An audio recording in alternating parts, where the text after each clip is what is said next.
ഇന്ന് തന്നെ ഡൗൺലോഡ് ചെയ്യൂ. കാണൂ നിങ്ങളുടെ ഫേവറേറ്റ് ഷോസ്. എന്താ വന്ദന കാര്യം? അതല്ലേ ഇപ്പൊ പറഞ്ഞത്, നേരിട്ട് പറയേണ്ട കാര്യമെന്ന്. കാര്യം അത്രയ്ക്ക് ഗൗരവമുള്ളതാണല്ലോ. ഉണ്ടെന്ന് കൂട്ടിക്കോ. എന്നാലും ഒരു ഹിന്റെങ്കിലും. അതൊക്കെ വന്നിട്ട് നേരിട്ട് പറയാം. ജഗൻ അപ്പൊ കേട്ടാ മതി. എന്റെ ദേഹത്ത് തൊട്ടപ്പോ തന്നെ നിന്റെ അന്ത്യത്തിനുള്ള കുറി നീ തന്നെ കുറിച്ച് കഴിഞ്ഞു. നിന്റെ ശ്വാസം എടുക്കാൻ ഞാൻ എപ്പോഴും നിന്റെ പുറകെ തന്നെ ഉണ്ടാവൂടാ.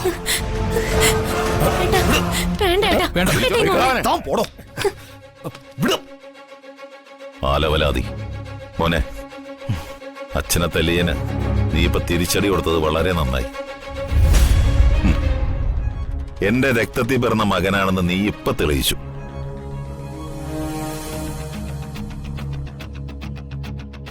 പക്ഷേ ഇനി നീയായിട്ട് ആ രണ്ടും കെട്ട വിക്രമനോട് കൊമ്പ് ഓർക്കാൻ പോകരുത്. ആ അമ്പലം അടയ്ക്കാറായിന്ന് തോന്നുന്നു. നമുക്ക് തൊഴാൻ പോവാം. വാ. എന്താണോ നായരെ ഇങ്ങനെ നിൽക്കുന്നേ? ഇപ്പൊ ഈ സോഷ്യൽ മീഡിയയിലൊക്കെ ഇതുപോലുള്ള കോമാളി കല്യാണങ്ങളൊക്കെ നടക്കുമ്പോഴേ ഒരുപാട് പേര് വീഡിയോ എടുക്കാറുണ്ട് വൈറലാക്കാൻ. ആരെങ്കിലൊക്കെ വിളിക്കാറുന്നില്ലേ? മാറിക്കഴി അവലക്ഷണങ്ങൾ. വാടാ വാടാ വാ. മോനെ, വന്ദനയുടെ കല്യാണം നടത്താൻ രാവും പകലും അധ്വാനിച്ചവനല്ലേ നീ? ഞങ്ങളുടെ മകനായിരുന്നു നീ, സ്വന്തം കുടുംബാംഗം. അങ്ങനെയുള്ള നീ എന്തിനാ മോനെ വന്ന് അനിഷ്ടങ്ങൾ ഉണ്ടാക്കിയത്? ഒന്നും മനഃപൂർവ്വമായിരുന്നില്ല അങ്കിൾ. ക്ഷേത്ര ദർശനത്തിന് വന്നതാ. നിങ്ങളാരെയും ഞാനിവിടെ പ്രതീക്ഷിച്ചതുമില്ല. എന്തോ എന്നെ നിയന്ത്രിക്കാൻ എനിക്ക് കഴിഞ്ഞില്ല. അങ്കിളും ആൻറ്റിയും എനിക്ക് മാപ്പ് തരണം. വന്ദന ചേച്ചി, വർഷയ്ക്ക് വേദന ഉണ്ടാക്കുന്നതൊന്നും ഞാൻ അറിഞ്ഞുകൊണ്ട് ചെയ്യില്ലെന്നറിയാലോ. അറിയാതെ പറ്റിപ്പോയതാ. മാപ്പ് തരണം. വർഷയോടും ഞാൻ മാപ്പ് ചോദിച്ചു എന്ന് പറയണം.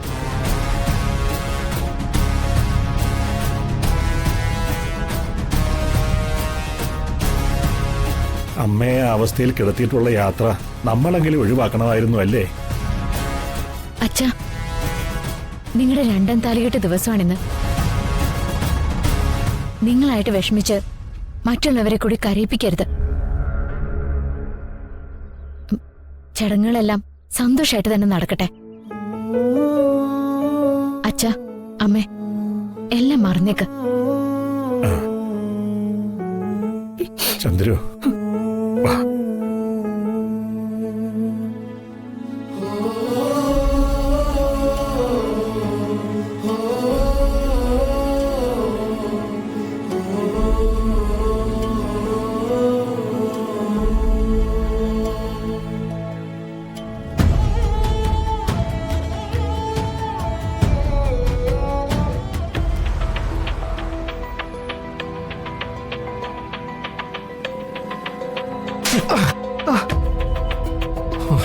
നിന്നെയൊക്കെ ആരടാ കൊട്ടേഷൻ കൊണ്ടുവന്ന് വിളിക്കുന്നേ?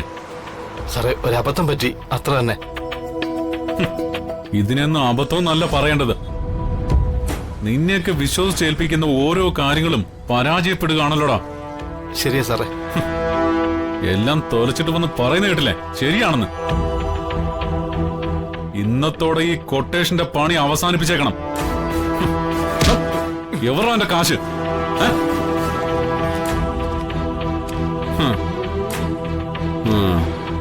പൊക്കോണം എന്റെ കൺമുന്നിന്ന്. ഇനി എന്റെ കൺമുന്നിൽ വന്നാ കൊന്നുകളയും ഞാൻ. നിക്ക്, വാ. ഇതെന്തിനാണെന്ന് മനസ്സിലായോ? നിന്റെ പരാജയം എന്നും ഓർക്കാൻ.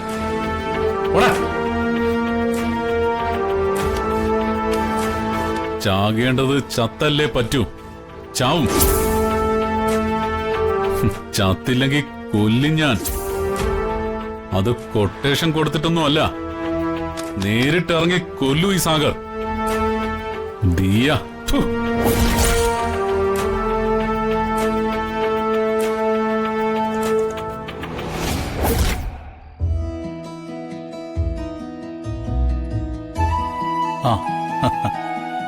അങ്കിളെ, നമുക്ക് ഈ കേക്ക് ഒന്ന് കട്ട് ചെയ്താലോ? അയ്യോ, ഇത് നമ്മളല്ല കട്ട് ചെയ്യേണ്ടത്. ഇത് കട്ട് ചെയ്യേണ്ടത് മോന്റെ അച്ഛനും അച്ഛമ്മയും കൂടി ചേർന്ന.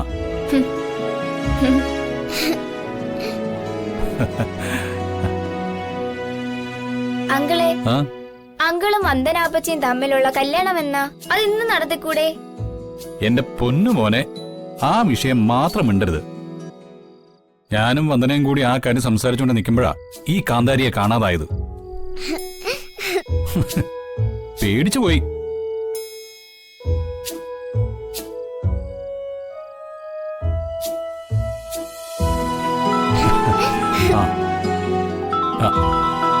വന്ദനയാണല്ലോ വിളിക്കുന്നത്. ആ വന്ദന. ജഗ എവിടെയാ? ഞാനിവിടെ റിസോർട്ടിലെ ഹാളിലുണ്ട്. എനിക്ക് ജഗനോടൊരു കാര്യം സംസാരിക്കാനുണ്ട്. അതിനെന്താ, സംസാരിച്ചോ? അത് നേരിട്ട് പറയേണ്ട ഒരു കാര്യമാ. എന്താ വന്ദന കാര്യം? അതല്ലേ ഇപ്പൊ പറഞ്ഞത്, നേരിട്ട് പറയേണ്ട കാര്യമെന്ന്.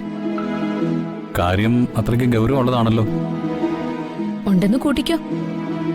എന്നാലും ഒരു ഹിന്റെങ്കിലും. അതൊക്കെ വന്നിട്ട് നേരിട്ട് പറയാം. ജഗൻ അപ്പൊ കേട്ടാ മതി. എങ്കി വേഗം ഇങ്ങോട്ട് വാ. ശരി.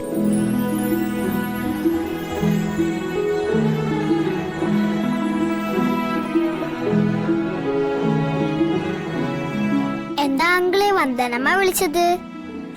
അതൊന്നും പറഞ്ഞില്ല. എന്നോട് എന്തോ ഒരു കാര്യം പറയാനുണ്ട്, വേഗം വരണമെന്ന് പറഞ്ഞ് ഫോൺ കട്ട് ചെയ്തു. എങ്കി സമയം കളയണ്ട. ആ കാര്യം ആന്റി മറക്കുന്നതിന് മുന്നേ അങ്കിള് പോയി കേട്ടിട്ട് വാ. ശരി.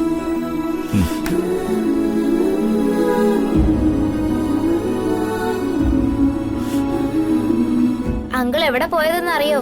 വന്ദനമ്മയെ കാണാൻ. അവരിപ്പോഴും മുടിഞ്ഞ ലവാ. അതായി വിളിച്ചുടനെ പോയത്. ഒരു പെൺകോന്തന ജഗനങ്ങള്. എന്റെ ജഗനങ്ങൾ അങ്ങനത്തെ ഒരാളല്ല. ഓ, സമ്മതിച്ചു. കേക്കപ്പ കട്ടിയോ എന്തോ. ഒരു കൊതിയൻ.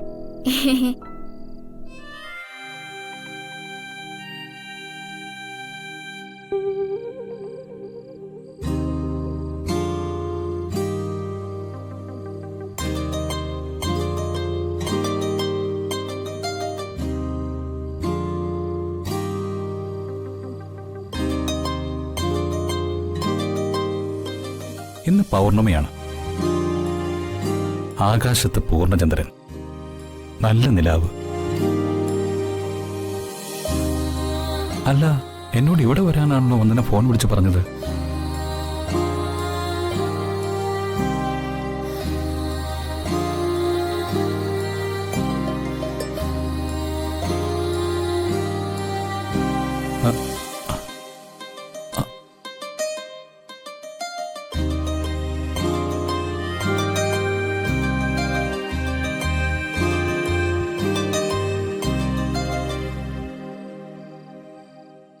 മാനത്തെ കൊട്ട